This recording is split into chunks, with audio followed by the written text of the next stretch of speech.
Hi guys, welcome back to my channel. Thank you for all of the support and those who are subscribing.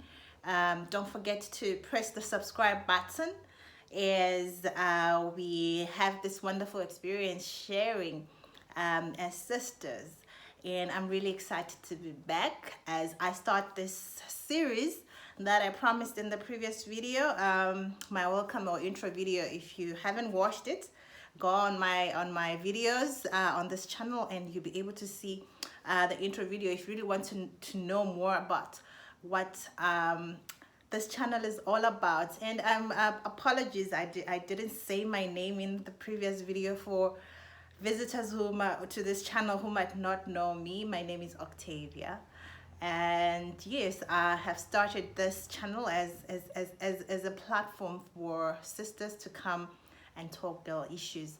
And I'm starting a whole series where I relate my own experience in the relationship scene, and the things that I believe I made mistakes in my dating years, or in my whole dating experience. I have made certain mistakes, and that is some points of learning for me, and I would really love to start to share that journey with all of you. So sit down, relax, and have a cup of tea, make some popcorn as we talk, and I hope you can relate. I would love to hear your views, your comments, and really, if you would love to share your own experience, your own journey, please feel free to get in touch with me, and we can also include you as in a different series when I also invite more people to start sharing their experiences. So yeah, I have decided to share, because I believe that when you share your story, there is power in your own story.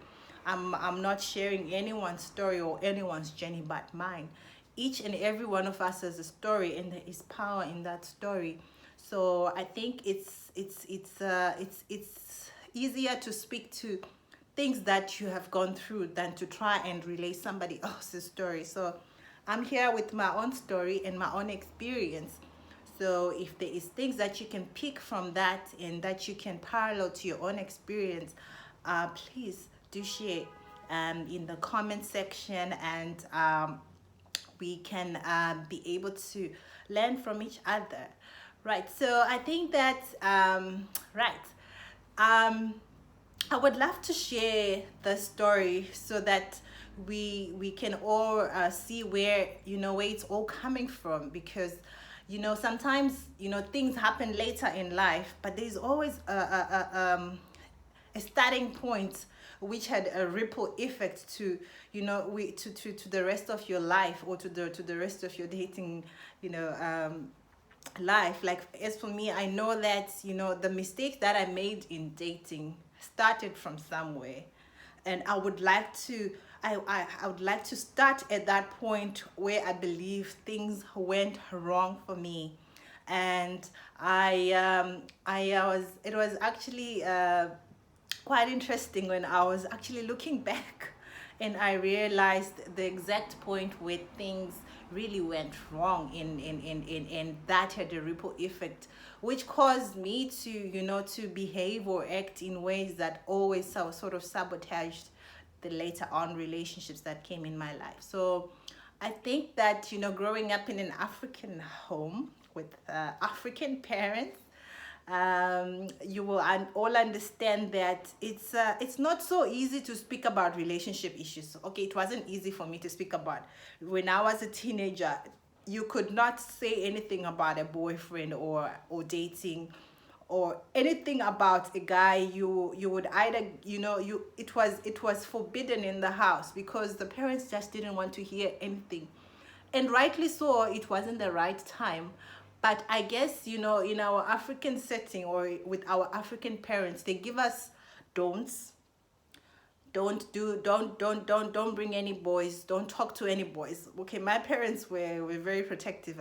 They didn't want me to see me talking to boys, so it was always don't talk to boys, don't. So they told me a lot of don'ts, and these are Christian parents as well. So I'm talking African setting, and I'm talking Christian African setting as well. So it means they whatever they were trying to teach me, or whatever they were trying to instill in me, um, the way that they taught me was just by telling me don't do it. But yeah, so this is where I think our African parents sometimes get it wrong, in that they teach us don'ts without actually telling us the reason why, or the principle behind the don't. So when you tell a child don't, then you want to, that's what you actually want to do. When you're told don't do something, you actually want to do it. So you are a teenager and you're seeing other people, or other girls of your age are starting to get into relationships. They get these love letters from guys, and you start to long for that as well. So that's when it all starts. When the hormones start kicking in when you're in your teenage years, and you want to experiment, you want to see what it feels like to be with the guy, and for a guy to tell you that I love you. And also, in our African setting, in our homes, the word I love you is quite taboo. I don't know about your families, but in my family, of very conservative African parents, they don't say I love you verbally. They say I love you in many other ways. They say I love you by paying your school fees. They say I love you by making sure you've got food on the table, by buying new clothes, and when it's Christmas, they say I love you in many different ways. But they're not huggy, they don't verbalize it, they don't say it. So I grew up in that setting where I knew that my parents loved me, I knew that my parents care about me, but they never verbalized it to me until much later. But everything that they did, of course, showed that they love. So the moment, when you start experimenting in your teenage years with dating, when a guy says I love you, it's like, what?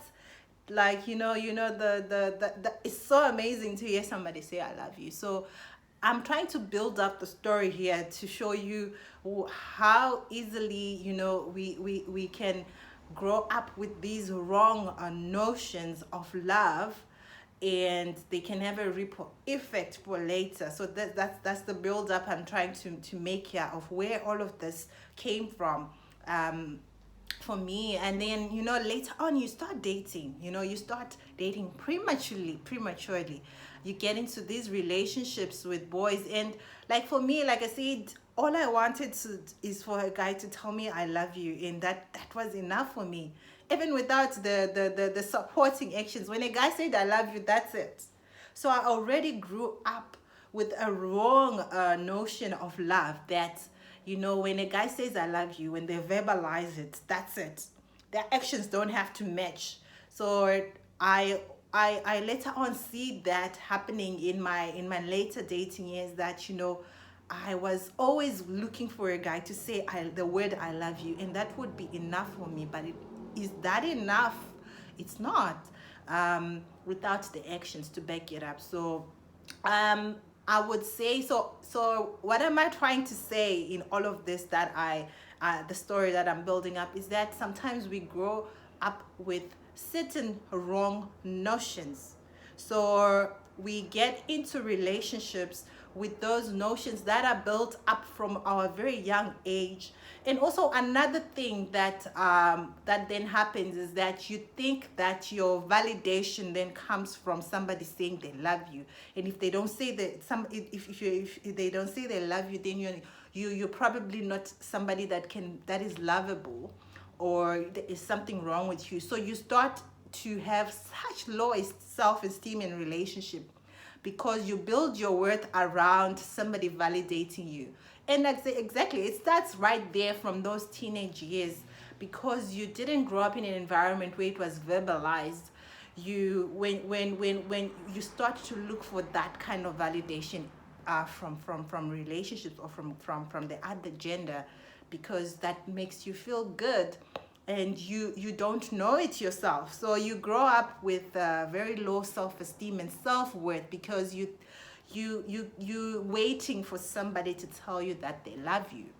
So that is me, and that is exactly some of the notions I had, that when somebody tells me that they love me, then yes, then I can feel that I'm worth it.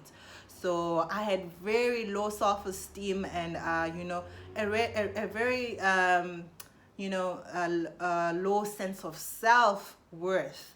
So you get into a relationship looking for your worth, looking for validation, and looking for somebody to make you feel, in a certain way. So you're really getting in there looking for somebody else to fill this gap or this hole that was created, from lacking that. And you don't you actually that's that when somebody tells you that they don't love you anymore, that will kill you, because you're like, okay, this person told me that they love me, now they don't love me, so what is wrong with me? Then it builds up like that. You start to look at yourself, and you think that, why would somebody not love me? Why would somebody not see me worth? And that kills your confidence.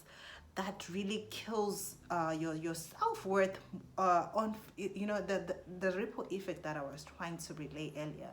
So how we are brought up, how we grow up, our notions of love, where they stem from, um, it is what then sets the tone in the relationships that we get into, of how much we value ourselves in those relationships, or are we trying to get value from those relationships. So I think the biggest mistake I made, some of the biggest mistakes in a relationship were because I had these preconceived notions and of what I was looking for, or what the things that the other person is supposed to fulfill in my life, that I grew up lacking.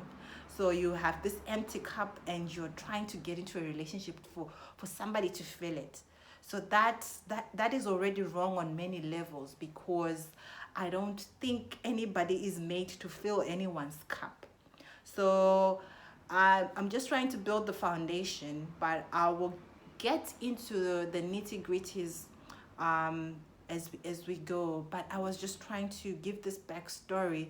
So stay tuned as I go through the 5 major things that I believe were a ripple effect of this backstory. Cheers for now.